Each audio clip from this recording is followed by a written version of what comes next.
Welcome to Creamer Media's Resources Watch, a weekly video roundup of the events and people making and shaping the news in the mining industry.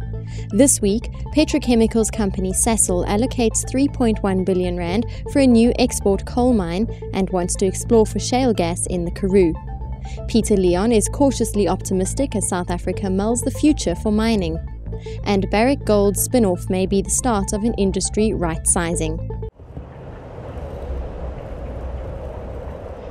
Coal miner Sasol has allocated 3.1 billion rand for the new export coal mine to replace the depleting twist-dry operation and has applied to explore for shale gas in the Karoo.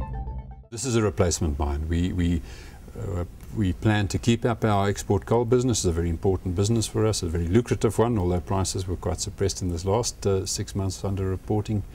But we need to renew the mine with a new mine in order to maintain those volumes. We have very significant plans over a period of time to make sure that we continuously renew our mining capacity by either new mines or new shafts. So we have quite an extensive capital program plotted out over the next number of years.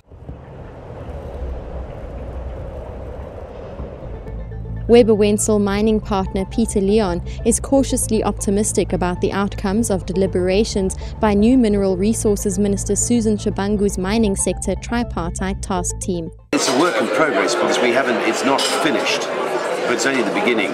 So what we were doing is we were basically consulting, talking to various people who might be interested in it, but we were really going through a consultative phase here in Toronto, seeing what sort of reaction we got to it. And then we have a meeting, the International Bar Association have another meeting in Toronto at the end of April, which I'm coming back to, where we're actually going to have a proper detailed consultation with civil society and NGOs and academics and people like that to see what they think about it. And then in the 6 months between April and October, when the IBA have their annual meeting in Vancouver, we will then give more flesh to the document, put more meat on it.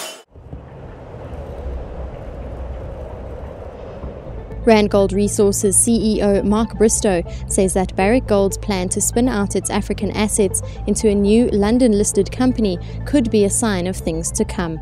The motivation behind listing Barrick's African assets separately in London is strange for me, because Randgold Resources is in all accounts a North American market company, and it's got primary listings in London and the US.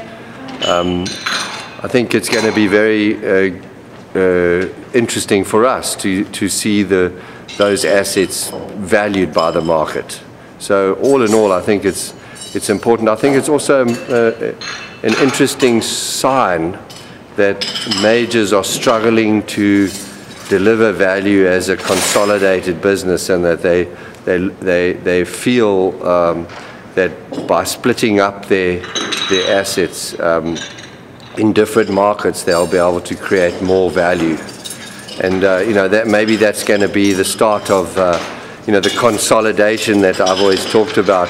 Ultimately leads to the breakup again, because particularly in gold, there's very little synergy, and maybe that's a start of the industry right-sizing down to more appropriate business units, and if that's the case, I think that's very good for the industry. For mining news as it breaks, stay logged into miningweekly.com and register for our free daily newsletter.